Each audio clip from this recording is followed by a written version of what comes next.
പറയാനുള്ള പറഞ്ഞാൽ ഇപ്പോൾ എൻ്റെ മോളെ 7-ാം തീയതിക്ക് മിസ്സിങ് ആയതാണ്. അപ്പോൾ ഇന്നാണ് ഇപ്പോൾ ബോഡി നമ്മൾ കണ്ടെത്തിയിരിക്കുന്നത്.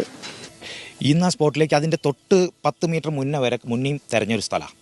അപ്പോൾ വീണ്ടും ഇന്ന് അവർ തെരഞ്ഞപ്പോൾ ഇന്ന് അവിടുന്ന് സ്മെല്ല് കിട്ടിയത്. എല്ലാവർക്കും നമസ്കാരം. പാലക്കാട് എല്ലാവരും കൂടി ടൂറ് പോവുകയായിരുന്നു. ടൂറ് പോയതിൻ്റെ കൂട്ടത്ത് ശ്രീനന്ദ എന്ന് പറയുന്ന 14 വയസ്സായ കുട്ടിയെ കാണാതായി 4 ദിവസം കഴിഞ്ഞപ്പോൾ ജീവനില്ലാതെയാണ് തിരിച്ചു കിട്ടുന്നത്. ആ വീട്ടുകാരുടെ മാനസികാവസ്ഥ മാനിച്ചുകൊണ്ട് തന്നെയാണ് സംസാരിക്കുന്നത്.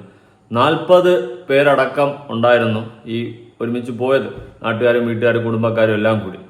ഇത്രയും പേരുണ്ടായിരുന്നിട്ടും ഒരു കുട്ടി മിസ്സായിട്ട് അവരറിഞ്ഞില്ല, അല്ലെങ്കിൽ അവരുടെ കൂട്ടത്തിലുള്ള ഒരു കുട്ടിയെ അവരാരും ശ്രദ്ധിച്ചില്ല എന്ന് തന്നെ പറയേണ്ടി വരും. വല്ലാത്തൊരവസ്ഥയാണ്. സത്യം പറഞ്ഞാൽ വീട്ടുകാരും കുടുംബക്കാരും നാട്ടുകാരും എല്ലാം ഉണ്ടായിരുന്നിട്ട് ആ കുട്ടിക്ക് ഇത് സംഭവിച്ചു പോയല്ലോ എന്നുള്ളൊരു ഒരു ദുഃഖം കൂടി എനിക്കിവിടെ ഉണ്ട് ഈ ഒരു വിഷയത്തിൽ. നിങ്ങളിപ്പോൾ എവിടെ ടൂർ പോയാലും എങ്ങോട്ട് പോയാലും ഓഫ് കോഴ്സ് വീട്ടുകാർ, അതിപ്പോൾ കൂടെ ഉള്ള ബാക്കി ആരും ശ്രദ്ധിച്ചില്ലെങ്കിലും സ്വന്തം അച്ഛനും അമ്മയെങ്കിലും മക്കളെയൊക്കെ ഒന്ന് ശ്രദ്ധിക്കുക. അതെനിക്ക് മെയിനായിട്ട് പറയാനുള്ളത്. ഈ 40 പേരുണ്ടെന്ന് വെച്ചിട്ട് നമ്മുടെ കുഞ്ഞമ്മ ശ്രദ്ധിക്കുമായിരിക്കും, അല്ലെ വലിയമ്മ ചെറിയമ്മ അച്ചമ്മ ഒക്കെ ശ്രദ്ധിക്കുമായിരിക്കും എന്നൊക്കെ നമ്മൾ വിചാരിക്കും. അതിലൊന്നും കാര്യമില്ല.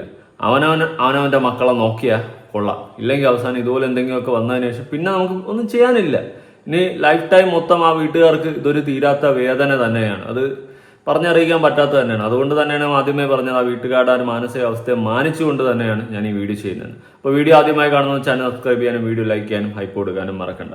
അപ്പോൾ ഇവിടെ ഞാൻ കുറേ ന്യൂസിൽ വന്നിട്ടുള്ള കുറേ ക്ലിപ്പുകൾ അങ്ങോട്ടും ഇങ്ങോട്ടും കണ്ടിട്ടുണ്ടായിരുന്നു. കുറേ ഇതിൽ ദുരൂഹത ഉണ്ടെന്ന് പറയുന്നുണ്ട്. എന്നാൽ കുറേ ഇത് വന്നപ്പോൾ അത് അങ്ങനെയല്ല, അത് ഇങ്ങനെ ആവാനും ചാൻസ് ഉണ്ട്, വീണതാവാൻ ചാൻസ് ഉണ്ട്, ഇങ്ങനെയൊക്കെ മാറ്റിയും തിരിച്ചും മറിച്ചുമൊക്കെ പറയുന്നത് പോലെ എനിക്ക് തോന്നുന്നുണ്ട്. പ്രത്യേകിച്ച് ഇവരുടെ കൂട്ടത്ത് പോയ ആൾക്കാർ, ഈ 40 പേരടങ്ങുന്ന ആ ഒരു കൂട്ടം പറയുന്നത് ദുരൂഹത ഉണ്ടെന്ന്. എന്നാലും അവിടെ ഉള്ള നാട്ടുകാർ പറയുന്നത് ദുരൂഹത ഇല്ല എന്ന്. അങ്ങനത്തേക്ക് ഒരു മിസ്മാച്ചിങ്ങിലാണ് ഈ ഒരു സംഭവം ഇപ്പോൾ കിടക്കുന്നത്. തക്കതായ രീതിയിൽ പോലീസ് അന്വേഷിക്കുക. ഇതിപ്പോൾ സംഭവം നടന്നിട്ടുള്ളത് കർണാടകയിലായതുകൊണ്ട് തന്നെ, ഇത് കേരളത്തിലെ ആൾക്കാരും ആയതുകൊണ്ട് തന്നെ ആ ഒരു അന്വേഷണത്തിന്റെ ഒരു ഊർജ്ജം ചിലപ്പോൾ കുറയും. സത്യം പറഞ്ഞാൽ സോഷ്യൽ മീഡിയ കത്തിക്കണം. ഞാൻ കഴിഞ്ഞ വീഡിയോയിൽ വ്യക്തമായിട്ട് പറഞ്ഞിട്ടുണ്ടായിരുന്നു, സോഷ്യൽ മീഡിയ കത്തിച്ച് തന്നെ ഈ വിഷയം ഒരു ചർച്ചാ വിഷയമാക്കി മാറ്റണം. അല്ലാത്ത പക്ഷം ഇത് ചിലപ്പോൾ ഒരു സാധാരണ ഒരു കേസ് പോലെ അങ്ങ് മൺമറഞ്ഞ് മടങ്ങി അങ്ങ് പോകാനുള്ള എല്ലാ പോസിബിലിറ്റിയും കാണുന്നുണ്ട്. എന്തായാലും ഒരു വ്യക്തി പ്രതികരിക്കുന്ന നമുക്കൊന്ന് കണ്ടു നോക്കാം. ആദ്യം ഇന്ന് ആ സ്പോട്ടിലേക്ക് അതിന്റെ തൊട്ട് 10 മീറ്റർ മുന്നേയും തെരഞ്ഞൊരു സ്ഥലമാണ്. അപ്പോൾ വീണ്ടും ഇന്ന് അവർ തെരഞ്ഞപ്പോൾ ഇന്ന് അവിടുന്ന് സ്മെല്ല് കിട്ടിയത് കാരണം ഇവർ ചെക്ക് ചെയ്തതാണെന്നാണ് നമ്മളോട് പോലീസ് ഒഫീഷ്യൽസ് പറഞ്ഞത്. അതായത് ആദ്യം പറഞ്ഞു ആ കുട്ടിയുടെ ഇതിന് പഴക്കമില്ല എന്ന് പറഞ്ഞു. എന്നാൽ പിന്നെ അടുത്ത് പറയുന്നു സ്മെല്ല് അടിച്ചിട്ടാണ് നമുക്ക് അത് കണ്ടെത്താൻ പറ്റിയെന്ന് പറയുന്നുണ്ട്. ഇതിലേതാണ് വിശ്വസിക്കേണ്ടത്? നിങ്ങളൊക്കെ ഏതെങ്കിലും ഒന്നിൽ ഉറച്ചിരിക്കണം കേട്ടോ. പോലീസുകാരായാലും കൂടെ പോയവരായാലും അവിടുത്തെ നാട്ടുകാരായാലും ഏതെങ്കിലും ഒന്നിൽ ഉറച്ചിരിക്കണം.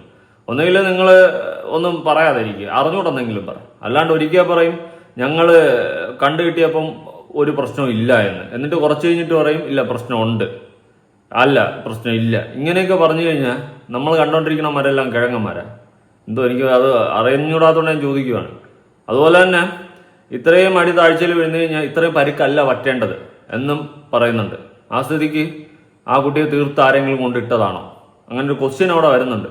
എന്തായാലും ഇതിൽ എനിക്ക് സത്യം പറഞ്ഞ ഇവന്മാരാരും പറയുന്നതിൽ വലിയ യോജിപ്പൊന്നുമില്ല. അത് അക്കതാരില്ല അന്വേഷിച്ച് കണ്ടെത്തേണ്ട ഒരു കേസ് തന്നെയാണ്. ഇതിൽ ആ കുട്ടിക്ക് എന്തെങ്കിലും സംഭവിച്ചിട്ടുണ്ടോ? പോസ്റ്റ്മോർട്ടം റിപ്പോർട്ടിൽ വന്നതിന് ശേഷം നമുക്ക് വ്യക്തമായിട്ട് മനസ്സിലാക്കാൻ സാധിക്കും കുറേ കാര്യങ്ങൾ. പോസ്റ്റ്മോർട്ടം റിപ്പോർട്ടിന് വേണ്ടിയിട്ട് തന്നെയാണ് വെയിറ്റിംഗ് ഞാൻ നിങ്ങൾ അടങ്ങുന്ന ആൾക്കാർ. കാരണം അത് വന്നാൽ മാത്രമേ അതിലുള്ള ആ ഒരു കറക്റ്റ് ക്ലാരിറ്റി കിട്ടത്തുള്ളൂ. പിന്നെ പോസ്റ്റ്മോർട്ടം റിപ്പോർട്ടിൽ ഇനി വല്ല മുക്കലും ചീറ്റലും ഒക്കെ ഉണ്ടോ എന്നും ദൈവത്തിന് അറിയാം. ഇനി അങ്ങ് വെച്ചിട്ടാണ് പോസ്റ്റ്മോർട്ടം ചെയ്യുന്നതെങ്കിൽ അത് അതിൻ്റെതായ ഒരു പാളിച്ചാൾ ചിലപ്പോൾ ഉണ്ടാവാം. എനിക്കറിയത്തില്ല ഇത് സത്യം പറഞ്ഞാൽ ഏത് രീതിയിൽ പോനിക്കുമെന്ന്. ഇതിൻ്റെ പിന്നിൽ ഇതിപ്പം ചിലപ്പോൾ മുക്കി വിടാനൊക്കെ ശ്രമിക്കും. കാരണം കേരളത്തിലുള്ളവർ കർണാടകയിൽ പോയിട്ട് അവിടെ വെച്ചിട്ടാണ് ഈ ഇൻസിഡന്റ് നടക്കുന്നത്. ഇനി അവന്മാർക്ക് നാണക്കേട് ഉണ്ടാവാതിരിക്കാൻ വേണ്ടിയിട്ട് ചിലപ്പോൾ അവന്മാർ ഇതെല്ലാം കൂടി മുക്കി വിടും. ഏത് ഞാൻ പറഞ്ഞ മനസ്സിലായി കാണുമല്ലോ, മുക്കി വിടും. കാരണം ഇവിടെ നിന്ന് പോയിട്ട് അവിടെ പോയി മുങ്ങി ഇവിടെ കർണാടക മൊത്തം കേരളത്തിൽ നാണക്കേടായെന്നൊക്കെ പറഞ്ഞ് ചിന്തിക്കുക. അങ്ങനത്തെ കിഴങ്ങന്മാരൊക്കെ പറയാൻ പറ്റത്തില്ല. അവസ്ഥ എന്ന് പറഞ്ഞു കഴിഞ്ഞിട്ടുണ്ടെങ്കിൽ അതൊരു സ്റ്റീപ്പാണ്. പക്ക ഇവിടെ നിന്നൊരു വെർട്ടിക്കൽ ആയിട്ടുള്ള ഒരു സ്റ്റീപ്പാണ്. ആ സ്റ്റീപ്പിന്റെ താഴെയാണ് കുട്ടി കിടക്കുന്നത്. വ്യൂ പോയിന്റ് അപ്രോക്സിമേറ്റ്ലി അറൌണ്ട് ഒരു 100 meters, അറൌണ്ട് 300 to 350 feet താഴെ ഉണ്ടാവും. മേലെന്ന് താഴേക്ക് മേലെന്ന് താഴേക്ക് 100 മീറ്ററാ, 300 ഫീറ്റ്. അത് കണക്കാണെങ്കിൽ 100 മീറ്റർ വീഴുന്നാലും അത്യാവശ്യം പരിക്ക് പറ്റണം. എങ്കിലും 100 മീറ്റർ വീഴുന്നു കഴിഞ്ഞാലും അത്യാവശ്യം പരിക്ക് പറ്റും. ഇനി 100 മീറ്റർ ഈ പറയുന്ന പോലെ ഭയങ്കര പരിക്കെങ്കിലും പറ്റിയില്ലെങ്കിൽ അത്യാവശ്യം പരിക്ക് പറ്റും. എന്തോ എനിക്കിത് അത്ര അങ്ങോട്ട് യോജിപ്പില്ല ഈ ഒരു കേസിൽ. എവിടെയൊക്കെ എന്തൊക്കെ വിഴുങ്ങിയിട്ടുണ്ട്. ഇത് മൺമറച്ച് വിടാനുള്ള നല്ല കളി നടക്കുന്നുണ്ടെന്ന് എനിക്ക് തോന്നുന്നുണ്ട്. പ്രഷറൊക്കെ വേറെ ലെവലായിരിക്കും. നമ്മളിവിടെ ഓഡിയൻസ് ന്യൂസിൽ വരുന്നത് മാത്രമാണ് ഇരുന്ന് കാണുന്നതല്ലേ ജനങ്ങളെ. പക്ഷെ ഇതിൻ്റെയൊക്കെ പ്രഷർ, ഇവർക്ക് അടിയിൽ നിന്നുള്ള പ്രഷറൊക്കെ വേറെ ലെവലായിരിക്കും. അത് നമ്മൾ വിചാരിക്കുന്ന പോലെയൊന്നും ആയിരിക്കത്തില്ല. കേസ് ക്ലോസ് ചെയ്യാനും അതിനൊക്കെ വേണ്ടിയിട്ടുള്ള ഓട്ടത്തിലൊക്കെ ആയിരിക്കും ഇവർ അധികാരികൾ. പാറക്കൂട്ടങ്ങളുടെ ഇടയിൽ കുടുങ്ങിയിട്ടല്ല, പാറക്കൂട്ടങ്ങളുടെ അവിടെ ഒരു 2 വെള്ളം കൂടി വരുന്ന 2 ചാല് പോലുള്ളതുണ്ട്, 2 പാറയുടെ. അതിനും ആ ചാല് വരുന്നതിൻ്റെ ആ ചാലിൻ്റെ ഒരു ജസ്റ്റ് ഒരു 10 അടി ടുവേർഡ്സ് സൗത്ത് ഈസ്റ്റ് ആയിട്ടാണ് കിടക്കുന്നത്. നിങ്ങളെ കാണിച്ച സ്ഥലം കണ്ടല്ലോ, ഈ സ്ഥലത്തിലൊക്കെ വീഴുന്ന എനിക്ക് തോന്നുന്നില്ല അത്യാവശ്യം നല്ല പരിക്ക് കിട്ടും. ഇനി ഈ പറഞ്ഞ പോലെ ആദ്യം നമ്മൾ ഇന്നലെ ചെയ്തിട്ടുള്ള വീഡിയോയില് ഞാൻ അതിൽ കുറച്ച് ഇത് കൊടുത്തിട്ടുണ്ടായിരുന്നു. അതിൽ സൗണ്ടാണ് കേൾപ്പിച്ചത്. അവിടുത്തെ ഈ ഇവിടെ കൂടെ പോയ ആൾക്കാരൊക്കെ തന്നെയാണ്. ഇവരെ കൂടെ ഇപ്പുറത്ത് നിന്നിട്ട് അപ്പുറത്ത് പോയാണ് ഇത് സംഭവിച്ചതെന്നൊക്കെ പറയുന്നുണ്ട്. അപ്പം ഞാൻ ആലോചിച്ച 2 കാര്യമുണ്ട്. ഒന്നുകിൽ ഈ കുട്ടിയെ ആരെങ്കിലും പിടിച്ചോണ്ട് പോകണം. പിടിച്ചോണ്ട് പോയാലും 10-40 പേരടങ്ങുന്ന ഒരു കൂട്ടം മൊത്തം ഉണ്ടായിരുന്നിട്ട് ആ കുട്ടി മിസ്സായത് കണ്ടില്ല എന്ന് പറയുമ്പോൾ അത് ഭയങ്കര ഒരു റോങ് ആണ്. ഇവരുടെ കൂട്ടത്തിൽ പോയതിന് അവരാരും ശ്രദ്ധിച്ചില്ല, അല്ലെങ്കിൽ സ്വന്തം വീട്ടുകാരുണ്ടെങ്കിൽ അവർ പോലും ശ്രദ്ധിച്ചില്ല എന്ന് പറയുമ്പോൾ അതത്ര നല്ല ഒരു ഫെയർ ആയിട്ടുള്ള ഒരു കാര്യമായിട്ട് എനിക്ക് തോന്നുന്നില്ല. എന്താണ് പറ്റിയത് ആ കുട്ടിക്ക്? ഇവരിൽ നിന്നും ഒറ്റപ്പെട്ട് എവിടെയാണ് ആ കുട്ടി പോയത്? അല്ലെങ്കിൽ ആരെങ്കിലും ആ കുട്ടിയെ വിളിച്ചു വരുത്തിയോ? ഒറ്റപ്പെട്ട് പോകാൻ മാത്രം ആ കുട്ടിക്ക് എന്താണ് അവിടെ സംഭവിച്ചത്? കൂട്ടത്തോടെ നിൽക്കുകയും എന്നാൽ ഒരു നിമിഷത്ത് ആ കുട്ടിയെ കാണാതെ ആകുന്നു. എവിടെ പോയി? ആ കുട്ടിയെ മറ്റാരെങ്കിലും എന്തെങ്കിലും കാണിച്ചോ, അല്ലെങ്കിൽ വരാനായിട്ട് പറഞ്ഞ് ആരെങ്കിലും വിളിച്ചു കൊണ്ടുപോയി എന്തെങ്കിലും ചെയ്യാൻ പാടില്ലാതെ ചെയ്തോ? അതൊക്കെയാണ് ഇവിടെ ദുരൂഹത സാഹചര്യങ്ങൾ നിൽക്കുന്ന ക്വസ്റ്റ്യൻ മാർക്കുകൾ. ഈ പോസ്റ്റ്മോർട്ടം റിപ്പോർട്ട് വന്നതിന് ശേഷം കൃത്യമായിട്ട് മനസ്സിലാക്കാം. ഇനി ഒരു പക്ഷേ ഈ പറഞ്ഞതുപോലെ ആ കുട്ടിയുമായിട്ട് എന്തെങ്കിലും പിടിവലി നടത്തിയതിനു ശേഷം ആ കുട്ടി പോയി വീഴുന്നതും ആകാം. അങ്ങനെയാണെങ്കിൽ ചിലപ്പോൾ ഈ പറഞ്ഞതുപോലെ വലുതായിട്ട് കാര്യങ്ങൾ അറിയാൻ പറ്റത്തില്ല. എങ്കിലും പോസ്റ്റ്മോർട്ടം റിപ്പോർട്ടിൽ പിടിയും വലിയും നടന്നിട്ടുണ്ടെങ്കിൽ അത് അറിയാൻ പറ്റും. അത് വേറൊരു കാര്യം. അങ്ങനെ നടന്നിട്ടുണ്ടെങ്കിൽ അറിയാൻ പറ്റും. അതിൽ പോസ്റ്റ്മോർട്ടം റിപ്പോർട്ട് വന്നു കഴിഞ്ഞാൽ തന്നെ നമുക്ക് കൂടുതൽ ക്ലാരിറ്റി കിട്ടും. പിന്നെ കർണാടകയിൽ വെച്ച് പോസ്റ്റ്മോർട്ടം ചെയ്ത് കഴിഞ്ഞാൽ അതിൻ്റെതായ വാളിച്ചകളും വരാനുള്ള ചാൻസ് ഉണ്ട്. കാരണം അവിടെ ഇത് കേരളത്തിൽ നിന്ന് പോയിട്ടുള്ള ടീംസ് അല്ലേ. അപ്പോൾ അവർക്ക് നാണക്കേടുണ്ടാകാതിരിക്കാൻ വേണ്ടിയിട്ട് അവർ ചിലപ്പം വെളുപ്പിച്ചെടുക്കാനുള്ള പരിപാടിയും ചെയ്യും. നമുക്ക് ഒന്നും പറയാൻ പറ്റത്തില്ല. മൊത്തം ഒരു ദുരൂഹതയാണ് ഈ കേസിൽ എനിക്ക് ഫീൽ ചെയ്യുന്നത്.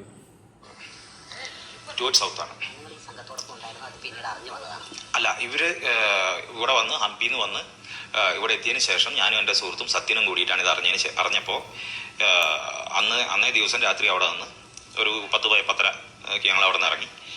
ഇവിടെ പിറ്റേ ദിവസം രാവിലെ എത്തി. ഡ്രോൺ ഒരു പ്രധാനമായിട്ടും ഒരു പോലീസ്, ഫയർഫോഴ്സ്, പിന്നെ ഫയർ ആൻഡ് റെസ്ക്യൂ, അതേപോലെ തന്നെ ഫോറസ്റ്റ് ഡിപ്പാർട്ട്മെന്റ്. ഇവർ 3 ഡിപ്പാർട്ട്മെന്റും ആൾക്കാരുണ്ടായിരുന്നു. വളരെ വൃത്തിക്ക് അവർ തിരയുന്നുണ്ടായിരുന്നു. പിന്നെ ഈ ഡ്രോൺ ഒരു 3-4 ഡ്രോൺ വെച്ചിട്ട് തിരയുന്നുണ്ടായിരുന്നു. അതിൽ തെർമൽ ഇമേജിങ്ങുള്ള ഡ്രോൺ ഉണ്ട്, IR ഉള്ളതുണ്ട്, നോർമൽ ആയിട്ടുള്ളതുണ്ട്. അത് 3 കൂടി ഒന്നിലായിട്ടുള്ള ഡ്രോൺ വെച്ചിട്ട് അവർ ഒരു 2-3 കിലോമീറ്റർ ദൂരം അവർ തിരഞ്ഞിട്ടുണ്ടായിരുന്നു. പക്ഷെ എന്തോ കാണാൻ പറ്റിയില്ല, ആ ഒരു ഏരിയയിലേക്ക് എത്താൻ പറ്റിയില്ല. ഇന്ന് ആ സ്പോട്ടിലേക്ക് അതിന്റെ തൊട്ട് 10 മീറ്റർ മുന്നേയും തെരഞ്ഞൊരു സ്ഥലമാണ്. അപ്പോൾ വീണ്ടും ഇന്ന് അവർ തെരഞ്ഞപ്പോൾ ഇന്ന് അവിടുന്ന് സ്മെല്ല് കിട്ടിയത് കാരണം ഇവർ ചെക്ക് ചെയ്തതാണെന്നാണ് നമ്മളോട് പോലീസ് ഒഫീഷ്യൽസ് പറഞ്ഞത്.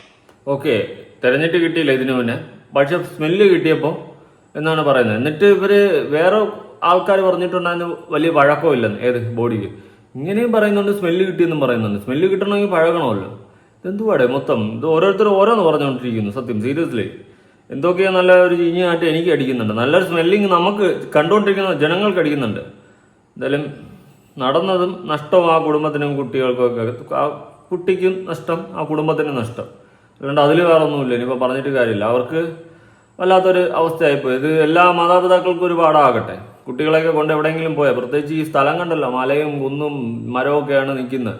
ഇതിൻ്റെ ഇടയിലൊക്കെ ഇതാണ് അവസ്ഥ. അതുകൊണ്ട് കുട്ടികളെയൊക്കെ കൊണ്ടുപോകുമ്പോൾ ഒന്ന് സൂക്ഷിക്കുക മാതാപിതാക്കൾ. എന്തെങ്കിലുമൊക്കെ സംഭവിച്ചു കഴിഞ്ഞിട്ട് പിന്നെ പറഞ്ഞിട്ട് കാര്യമില്ല.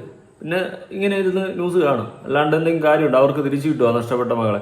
പിന്നെ എന്തുകൊണ്ട് സംസാരിക്കുന്നു എന്ന് ചോദിച്ചു കഴിഞ്ഞാൽ ഈ വിഷയത്തിൽ എന്തെങ്കിലും ദുരൂഹത ഉണ്ട്, മറ്റാരുടെയെങ്കിലും കറുത്ത കൈകളുണ്ടെങ്കിൽ ആ കൈകളെ വെട്ടണം. അതിന് വേണ്ടിയിട്ടാണ് നമ്മൾ സംസാരിക്കുന്നത് തന്നെ. എന്തായാലും മറ്റേ വ്യക്തി പറയുന്നത് നമുക്കൊന്ന് കേട്ടു നോക്കാം. പറയാനുള്ള പറഞ്ഞാൽ ഇപ്പോൾ എൻ്റെ മോളെ 7-ാം തീയതിക്ക് മിസ്സിങ് ആയതാണ്. അപ്പോൾ ഇന്നാണ് ഇപ്പോൾ ബോഡി നമ്മൾ കണ്ടെത്തിയിരിക്കുന്നത്. അപ്പോൾ ഇപ്പോൾ എന്ന് പറയുന്നത് പ്രത്യേകിച്ചിട്ട് ഇപ്പോൾ നമുക്കൊന്നും പറയാൻ പറ്റില്ല. പിന്നെ എന്താണ് അവസ്ഥ എന്നുള്ളത്, എങ്ങനെ അത് കണ്ടുപിടിക്കേണ്ടതെന്നുള്ളത് ഇപ്പോൾ പോലീസിൻ്റെ കടമയാണ്. അവർ നോക്കി കണ്ടുപിടിക്കട്ടെ. പിന്നെ അതുമാതിരി തന്നെ ഇനി ബാക്കി പോസ്റ്റ്മോർട്ടം റിപ്പോർട്ട് കാര്യങ്ങൾ വരുന്നതെന്ന് ഇറക്കി എന്നാലാണ് നമുക്ക് എന്താണെന്ന് അറിയാൻ പറ്റുള്ളൂ. അതാണ് ഇപ്പം നമുക്ക് ബോഡി താഴെ നിന്ന് കിട്ടി. എങ്ങനെ ബോഡി താഴെ വന്നു എന്നുള്ളത് ഫർദർ അന്വേഷണം ആവശ്യമാണ്. അവർ ചെയ്യുമെന്ന് വിചാരിക്കുന്നു. അതുപോലെ തന്നെ നമ്മുടെ പിന്നെ നമുക്കിങ്ങനെ ഒരു അപകടം പറ്റിയ സമയത്ത് ഇതുമാതിരി പിന്നെ നമ്മുടെ ഡിപ്പാർട്ട്മെൻറ്റ് തലത്തിൽ എല്ലായിടത്തും കേരള ഗവൺമെൻറ് പിന്നെ കർണാടക ഗവൺമെൻറ് തലത്തിലും എല്ലായിടത്തും നമുക്ക് നല്ല രീതിയിലുള്ള സഹകരണ സപ്പോർട്ടുകളും എല്ലാം കിട്ടിയിട്ടുണ്ട്. അതിന് എല്ലാവരുടെ വളരെ നന്ദി പറയുകയാണ്. തുടർന്നുള്ള അന്വേഷണത്തിലും എല്ലാവരുടെയും സഹകരണം ആവശ്യമുണ്ട്. അതുപോലെ തന്നെ നമുക്ക് ഈ അന്വേഷണങ്ങളെല്ലാം ഇത്ര പെട്ടെന്ന് ഉചിതമായി ആക്കി തന്നതിന് എല്ലാ മീഡിയക്കാർക്കും നിങ്ങൾ നന്ദി പറയുകയാണ്. തുടർന്നും ഇതിൻ്റെ ബാക്കിയുള്ള അന്വേഷണത്തിലും കൂടെ സഹകരണം വേണമെന്ന് പ്രാഥമികമായിട്ട് ഇപ്പോൾ അവർക്ക് പ്രത്യേകിച്ചിട്ടൊന്നും പറയാൻ പറ്റുന്നില്ലെന്നാണ് പറയുന്നത്. ബോഡി കാണാനില്ല, മിസ്സിംഗ് ആയിരുന്നു. ബോഡി ഇന്നിപ്പോൾ താഴെ നിന്ന് കിട്ടിയിട്ടുണ്ട്.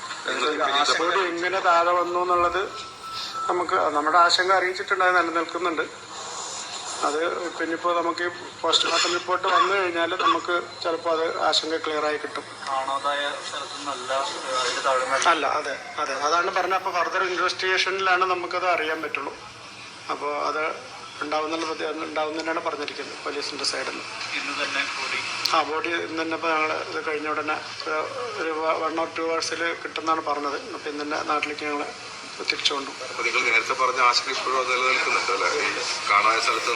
ആശങ്ക നമ്മുടെ നിലനിൽക്കുന്നുണ്ട്. അപ്പം അത് ഇനിയിപ്പോൾ ഈ പറഞ്ഞ മാറ്റി അത് പോലീസ് ഇപ്പം എങ്ങനെയാണെന്നുള്ളത് അവർ തെളിയിച്ചു തരും. എങ്ങനെ വന്നു എന്നുള്ളത് തെളിയിച്ചു തന്നു കഴിഞ്ഞാൽ നമുക്കത്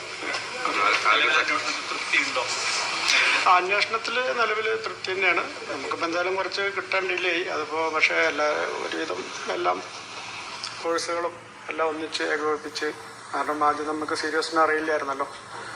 അപ്പോൾ ആദ്യത്തെ ദിവസത്തിനെക്കാട്ടും 2ാമത്തെ ദിവസം കൂടുതൽ കോഴ്സ് ഇട്ടു. 3rd ഡേ അതിലും കൂടുതൽ കോഴ്സ് കാര്യങ്ങളെല്ലാം അറേഞ്ച് ചെയ്ത് തന്നു. അപ്പോൾ അന്വേഷണത്തിൽ സംതൃപ്തിയുണ്ട്. ഓക്കെയാണ്. അങ്ങനെ നമുക്ക് ഇല്ലാതില്ല. അപ്പം അതന്നെ പറഞ്ഞു. അതിപ്പോൾ അടുത്ത അന്വേഷണത്തിൻ്റെ ഭാഗമായിട്ട് നമുക്ക് ഇപ്പം എന്തായാലും നമുക്ക് ബോഡി കിട്ടിയിട്ടുണ്ട്. അപ്പോൾ തൽക്കാലം അതെങ്കിലും ഉണ്ട്. ഇനി ബാക്കി അന്വേഷണത്തിൻ്റെ മുറപോലെ നമുക്ക് കാണാം. ഓക്കെ, ബാക്കി അന്വേഷണത്തിന്റെ മുറപോലെ നടക്കുമെന്നാണ് വീട്ടുകാരൊക്കെ പറയുന്നത്. ഇനി വല്ലാണ്ട് എന്തു പറയല്ലേ, തക്കതായ രീതിയിൽ അന്വേഷിക്കട്ടെ.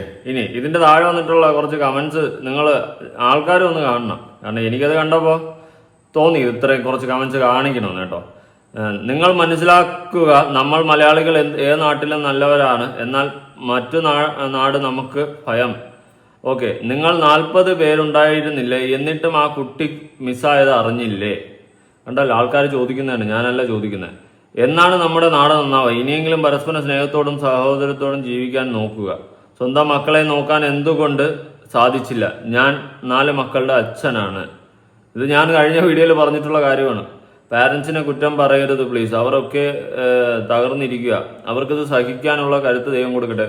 അവരെ കുറ്റം പറയുന്നതല്ല, ഇത് നമ്മളെല്ലാവരും ഇനി മനസ്സിലാക്കേണ്ട ഒരു കാര്യമാണ്. അല്ലാതെ പാരൻസിനെ നമ്മൾ കുറ്റപ്പെടുത്തുകയല്ല ചെയ്യുന്നത്. ഇത് ബാക്കിയുള്ള പാരൻസും എല്ലാവരും ഇത് ഇനി മനസ്സിലാക്കേണ്ട ഒരു കാര്യമാണ്. അതായത് മക്കളെയും കൊണ്ടൊക്കെ പോകുമ്പോൾ നമ്മൾ പാരൻസിനെ ശ്രദ്ധിക്കണം. ശ്രദ്ധിക്കാത്ത പക്ഷം എന്തെങ്കിലുമൊക്കെ സംഭവിച്ചേക്കാം മേ ബി. അല്ലാതെ നമ്മൾ 10-40 പേരുണ്ടല്ലോ, അവരാരെങ്കിലുമൊക്കെ നമ്മളെ മക്കളെ നോക്കുമെന്ന് പറഞ്ഞൊന്നും വിശ്വസിച്ച് പോകരുത്. നമ്മളെ മക്കളെ നമ്മൾ തന്നെ നോക്കണം. അടുത്ത വീട്ടിലെ കുട്ടി മരിച്ച പോലെയാണ് ഇയാൾ സംസാരിക്കുന്നത്. കഷ്ടം. സ്ട്രോങ് ആയിട്ടുള്ള ഒരു മനുഷ്യനെ വീക്കായിട്ട് കാണണം എന്ന് നിങ്ങൾ ആഗ്രഹിച്ചിട്ട് കാര്യമുണ്ടോ ചേച്ചി? കരഞ്ഞു മെഴുകണമായിരുന്നു. അത് കണ്ട് തനിക്ക് സന്തോഷിക്കണമായിരുന്നു. അതെ, അച്ഛൻ കരയാതെ സ്ട്രോങ് ആയിട്ട് സംസാരിച്ചതുകൊണ്ട് അങ്ങേർക്ക് കുറെ ചീത്തവിളി കിട്ടുന്നുണ്ട്. ഇപ്പോൾ എന്തു പറയാം, ഓരോരുത്തർ മാനസികമോ, നമുക്കതിൽ കയറി ഒന്നും പറയാനുമില്ല. അത് വേറൊരവസ്ഥ. ഓക്കെ, വലിയച്ഛൻ ഇത് അച്ഛനാണോ? നമ്മുടെ മക്കൾ നമ്മൾ ചെറുതായൊന്നും കൊണ്ട് നടക്കാൻ ഇതുവരെ പോലെ വളരെ ശ്രദ്ധിക്കണം. അത് തന്നെയാണ് എനിക്കും പറയാനുള്ളത്. Very bad parents because 15 years Sreenanda father still mobile not give to her daughter. Kerala parents എന്നൊക്കെ പറഞ്ഞിട്ട് പാരൻസിനെ കുറ്റം പറഞ്ഞ് ഒരു സൈഡിൽ കുറെ ആൾക്കാർ, അതുപോലെ മറു സൈഡിൽ ദുരൂഹത എന്ന് പറഞ്ഞുകൊണ്ട് ഇതിപ്പോൾ മൊത്തത്തെ അവിയിൽ വരുത്തിയിരിക്കുകയാണ്. പോസ്റ്റ്മോർട്ടം റിപ്പോർട്ട് വരുമ്പോൾ ഇതിനൊരു 98% ക്ലാരിറ്റിയും കിട്ടുമെന്നാണ് വിശ്വസിക്കുന്നത് ഞാൻ. ഇനി പോസ്റ്റ്മോർട്ടം നടക്കുന്ന വേറെ സ്ഥലത്തായതുകൊണ്ട് അതിലും ഒരു ഒരു ഒരു ഒരു ഒരു ഒരു ഒരു ഒരു പ്രശ്നം എൻ്റെ മനസ്സിലുള്ളിൽ എവിടെ ഫീൽ ചെയ്യുന്നുണ്ട്. എന്തായാലും കൊള്ളാം. ഇനി നാട്ടുകാരനായിട്ടുള്ള ഒരു വ്യക്തി നേരത്തെ പറഞ്ഞ് നമുക്ക് കേട്ടുനോക്കാം. കൂടെ പോയ 40 പേരിൽ ഒരാൾ. കുട്ടി അങ്ങോട്ട് പോകാനുള്ള സാധ്യതയില്ല, അതിനുള്ള സമയം കുട്ടി കിട്ടിയില്ല. കുട്ടി നമ്മൾ ലാസ്റ്റ് കണ്ട ലൊക്കേഷനും ഈ ലൊക്കേഷനായിട്ട് ഒരുപാട് ഡിഫറൻസ് ഉണ്ട്. നേരെ എതിർവശത്താണ്. അങ്ങോട്ട് വരണമെന്നുണ്ടെങ്കിൽ ഇതിൻ്റെ ഇടയ്ക്ക് ഞങ്ങളുടെ പാരൻസ് ആരെങ്കിലും കാണും. കാരണം ഞങ്ങൾ ആ സമയത്ത് അവിടെ ഉണ്ട്, ആ ലൊക്കേഷനിലുണ്ട്. ഓക്കെ, ഈ വ്യക്തി പറയുന്നത് വെച്ചിട്ട് ഞങ്ങൾ പാരൻസ് ആരെങ്കിലും കാണുമായിരുന്നു കുട്ടി അങ്ങോട്ട് പോകുന്നതായിട്ടൊക്കെ കണ്ടിരുന്നെങ്കിൽ കുട്ടി അങ്ങോട്ട് പോകാൻ ഒരു സാധ്യതയില്ല. അപ്പോൾ ഈ വ്യക്തി പറയുന്ന ഈ ഒരു സ്റ്റേറ്റ്മെന്റ് വെച്ചിട്ടാണ് ഈ കേസിൽ നമുക്ക് ദുരൂഹത ഫീൽ ചെയ്യുന്നത്. അതായത് കുട്ടി ആരോ പിടിച്ചു കൊണ്ടുപോയി അല്ലെങ്കിൽ ആരോ അങ്ങനെ എന്തോ ഒരു ദുരൂഹത ഫീൽ ചെയ്യുന്നത് ഈ വ്യക്തി പറയുന്ന ഒരു സ്റ്റേറ്റ്മെന്റ് വെച്ചിട്ടാണ്. എന്നാൽ വേറെ അവിടെ ഉള്ളവർ പറയുന്നത് അങ്ങനെയൊന്നും സംഭവിച്ചിട്ടില്ല, ഇങ്ങനെയാണെന്ന്. എന്തോ മൊത്തം അവിയിൽ പരുവത്തിൽ നിൽക്കുകയാണ്. ഇത് അന്വേഷണം ഊർജ്ജമാക്കിയാൽ മാത്രമേ ഇതിനൊരു ക്ലാരിറ്റി ഉണ്ടാകത്തുള്ളൂ. പിന്നെ പോസ്റ്റ്മോർട്ടം റിപ്പോർട്ട് വരുമ്പം തന്നെ ഏതാണ്ട് ഒരു ക്ലാരിറ്റി കിട്ടുമെന്നാണ് ഞാൻ വിശ്വസിക്കുന്നത്. ഓക്കെ, ഇനി വേറൊരു ഇതിന്റെ ബന്ധപ്പെട്ടിട്ടുള്ള ന്യൂസ് ഞാനൊന്ന് കൊടുക്കാം. ആൾക്കൂട്ടം സമീപമുള്ളപ്പോൾ എങ്ങനെ അപകടം പറ്റും? ആദ്യ ദിവസം പോലീസ് നായ മണം പിടിച്ചു പോയ സമീപത്തെ കടയിൽ എന്തുകൊണ്ട് അന്വേഷണം നടത്തിയില്ല?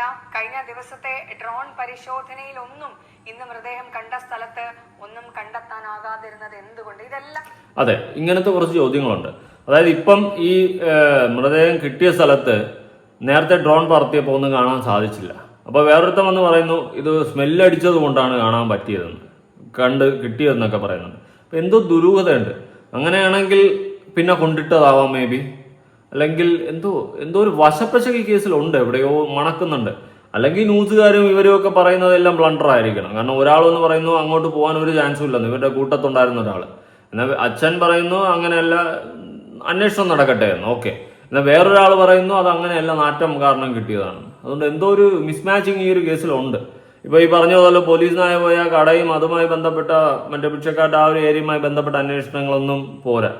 ആരെങ്കിലും തട്ടിക്കൊണ്ട് പോയതാണോ എന്തോ അല്ലാത്തൊരു വശപ്പശക്.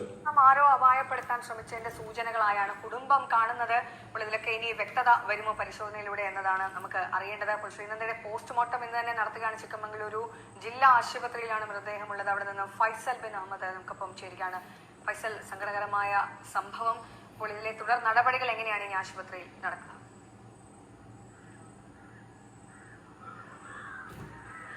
ശീതൾ, ഞാനിപ്പോൾ നിൽക്കുന്ന സൂചിപ്പിച്ച പോലെ തന്നെ ചിക്കമംഗളൂരുടെ ഈ ജില്ലാ ആശുപത്രിയുടെ മോർച്ചറിക്ക് മുമ്പിലാണ്. മൃതദേഹം അല്പസമയം മുമ്പാണ് ഇവിടേക്ക് എത്തിച്ചിട്ടുള്ളത്.